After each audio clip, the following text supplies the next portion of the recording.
ओम शांति। आज 6/11/2024 की साकार मुरली से है। बाबा ने टाइटल दिया, मीठे बच्चे बाबा की दृष्टि हद और बेहद से भी पार जाते हैं। यानी बाबा की दृष्टि के लिए हद और बेहद से भी पार चली जाती है। तुम्हें बेहद सतयुग और बेहद कलयुग से पार जाना है। यानी हद में सतयुग में थोड़ी आत्माएं होती हैं और बेहद में कलयुग में सारी आत्माएं होती हैं। सभी आत्माएं धरती पर सृष्टि पर होती हैं। तो बाबा कहते हैं उनसे भी पार जाना है। प्रश्न किया है बाबा ने, ऊंचते ऊंच ज्ञान रत्नों की धारणा किन बच्चों को अच्छी होती है? तो उत्तर दिया बाबा ने, जिनका बुद्धि योग एक पाक के साथ पवित्र बने हैं उन्हें इन रत्नों की धारणा अच्छी होगी। जिनका बुद्धि योग एक पाप से लगा हुआ है। तो इस ज्ञान के लिए शुद्ध बर्तन चाहिए। उल्टे सुल्टे संकल्प भी बंद हो जाने चाहिए। जितना बर्तन शुद्ध होगा, यानी मन बुद्धि जितनी शुद्ध होगी उतना ज्ञान अंदर बैठेगा। तो उल्टे सुल्टे संकल्प भी बंद हो जाएंगे और बाप के साथ योग लगाते लगाते बर्तन सोना बने, तब रतन ठहर सके। तो बुद्धि का बर्तन जो है वो सोना बने, तब रतन उसमें ठहर सकेंगे।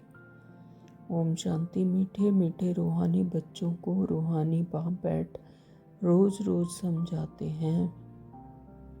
रोज बाबा की मुरली से बाबा हमें रोज समझाते हैं। यह तो समझाया है कि बच्चों को ज्ञान भक्ति और वैराग्य का यह सृष्टि चक्कर बना हुआ है। यह तो अभी बच्चों को बता चुके हैं, बाबा समझाया हुआ है। तो बुद्धि में यह ज्ञान रहना चाहिए, तुम बच्चों को हद और बेहद से भी पार जाना है। बाप तो हद और बेहद से पार है। बाबा को तो सब कुछ दिखाई देता है, हद बेहद, है ना।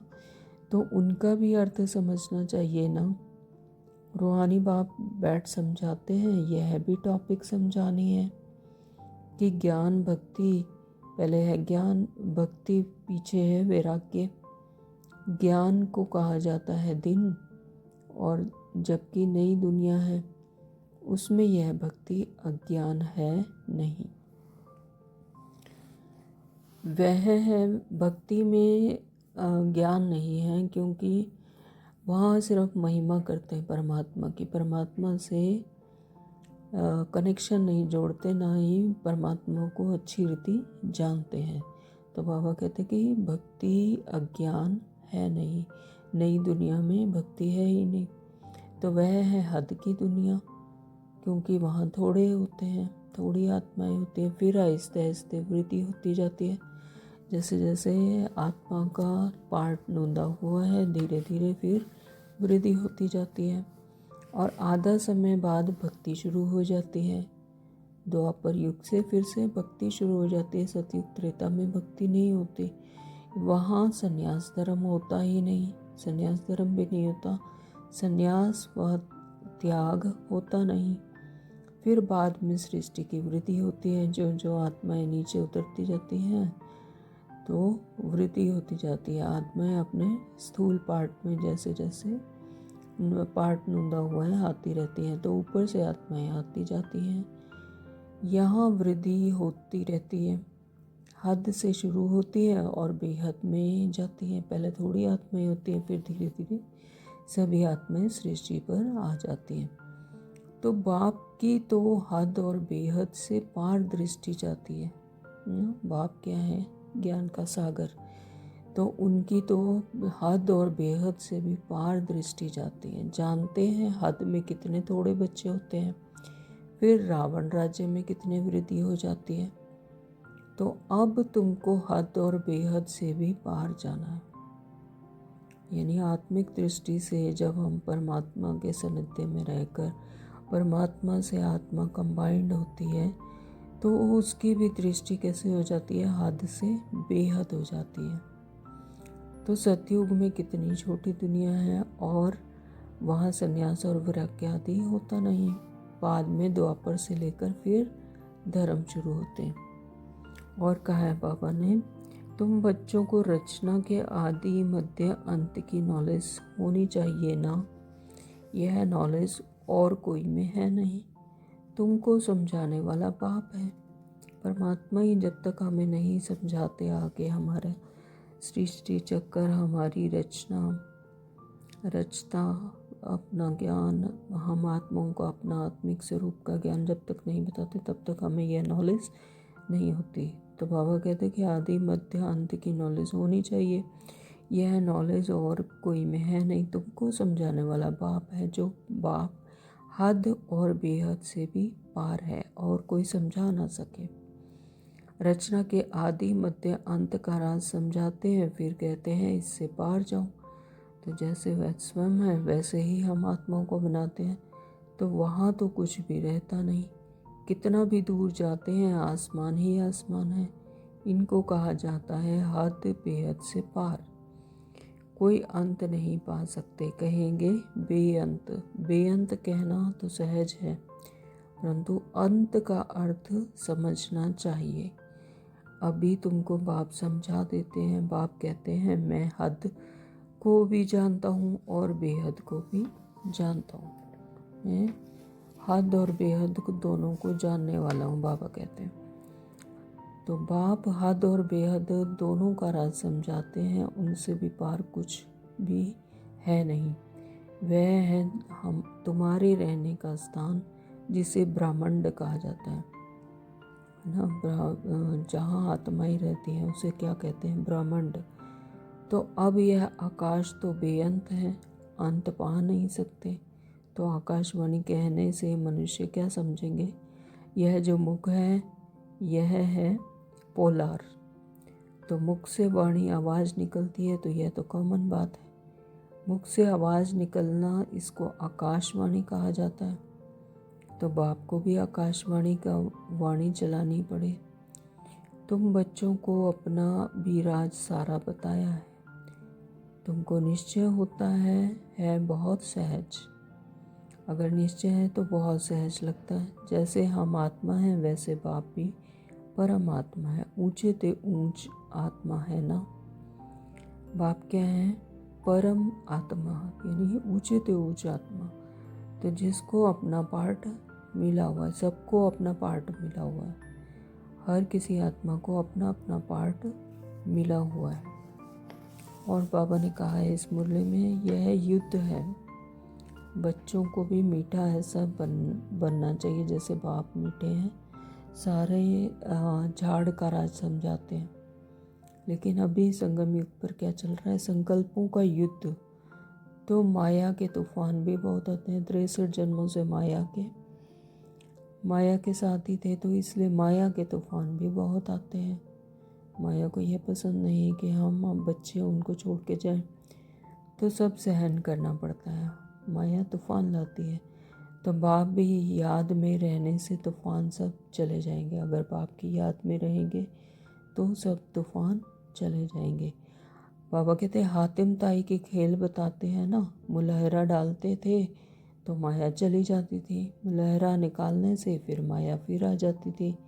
तो चुई मुई होती है ना, तो हाथ लगाओ तो मुरझा जाते हैं। माया बड़ी तीखी है, इतना ऊंच पढ़ाई पढ़ते पढ़ते बैठ गिरा देती है। माया भी तीखी है बहुत। तो पढ़ाई पढ़ते पढ़ते भी अगर थोड़ा सा भी ध्यान हटा बाप से तो गिरा देती है। इसलिए बाप समझाते रहते हैं, अपने को भाई भाई समझो, आत्मा भाई समझो, आत्मिक दृष्टि रखो, तो फिर हद बेहद से पार चले जाएंगे। फिर परमात्मा की तरह हम आत्माएं बेहद से पार चले जाएंगे। तो यह है बेहद के बाप की मुरली। सतयुग त्रेता में तो ज्ञान की मुरली की दरकार ही नहीं। सतयुग त्रेता में तो ज्ञान की दरकार ही नहीं, क्योंकि वहाँ पर आत्मिक स्थिति इतनी उच्च होती है कि वहाँ पर किसी भी प्रकार के ज्ञान की दरकार ही नहीं, ज़रूरत ही नहीं। तो वहाँ ना ज्ञान हो, ना ज्ञान की ना भक्ति की दरकार है। यह ज्ञान तुमको मिलता है इस संगम युग पर। संगम युग पर जब आत्मा बिल्कुल खाली हो चुकी है अपने ज्ञान शक्तियों से, तब संगम युग पर बाबा हमें ज्ञान देने आते हैं और भरपूर बनाते हैं। तो इस संगम युग पर बाप ही देने वाला है। तो ये ज्ञान हमें कहाँ से मिलता है? परमात्मा स्वयं संगम युग पर हमें देते हैं। बाबा ने आज धारणा के लिए कहा है, नंबर 1, बुद्धि में ज्ञान रत्नों को धारण कर दान करना है। बुद्धि में, स्वच्छ बुद्धि में ज्ञान रत्नों को धारण भी करना है और दान भी करना है। हद बेहद से पार ऐसी स्थिति में रहना है जो कभी भी उल्टा सुल्टा संकल्प व विकल्प ना आए। हम आत्मा भाई भाई हैं, यही स्मृति रहे। हमेशा अपनी आत्मिक स्मृति में रहना है। हम आत्माएं भाई भाई हैं, एक परमात्मा की संतान। नंबर 2, बाबा ने बोला कि माया के तूफानों से बचने के लिए मुख में बाप की याद का मुलहरा डाल लेना है। जब मुख में बाप की याद का मुलहरा डाल लेंगे तो क्या होगा? बाप के तूफानों से बच जाएंगे। सब कुछ सहन करना है, छुई मुई नहीं बनना है, माया से हार नहीं खानी है।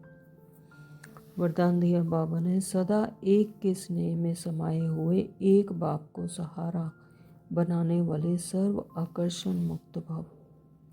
सदा एक के स्नेह में समाये हुए एक बाप को सहारा जब बना लेते हैं तो सब आकर्षण से मुक्त हो जाते हैं। जो बच्चे एक बाप के स्नेह में समाये हुए हैं वे सर्व प्राप्तियों में संपन्न और संतुष्ट रहते हैं। उन्हें किसी भी प्रकार का सहारा आकर्षित नहीं कर सकता। उन्हें पता है कि परमात्मा साथ है, एक बाप के स्नेह में समाये हुए रहते हैं।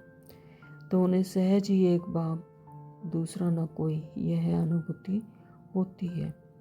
उनका एक बाप ही संसार है, एक बाप द्वारा ही सर्व संबंधों के रस का अनुभव होता है।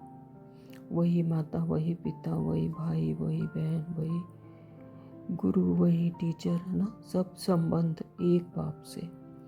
तो सभी संबंधों का रस एक बाप से ही अनुभव होता है। उनके लिए सर्व प्राप्तियों का आधार भी एक बाप ही है, ना कि वैभव व साधन। इसलिए वे सहज आकर्षण मुक्त हो जाते हैं। जब आपके स्नेह में इतने समाये हुए होते हैं, एक ही सभी संबंध के रस भी एक बाप से अनुभव करते हैं, तो सब प्राप्तियों का आधार भी क्या होगा? एक बाप। तो बाकी जो वैभव साधन है उनकी ज़रूरत ही महसूस नहीं होती, तो वो सहज ही उस आकर्षण से मुक्त हो जाते हैं। स्लोगन दिया बाबा ने, प्रकृति को पावन बनाना है तो संपूर्ण लगाव मुक्त बनो। जब स्वयं को संपूर्ण लगाव मुक्त बना लेंगे तब इस प्रकृति को पावन बना सकेंगे। प्रकृति को पावन बनाना है तो संपूर्ण लगाव मुक्त बनो। ओम शांति। Thank you Baba.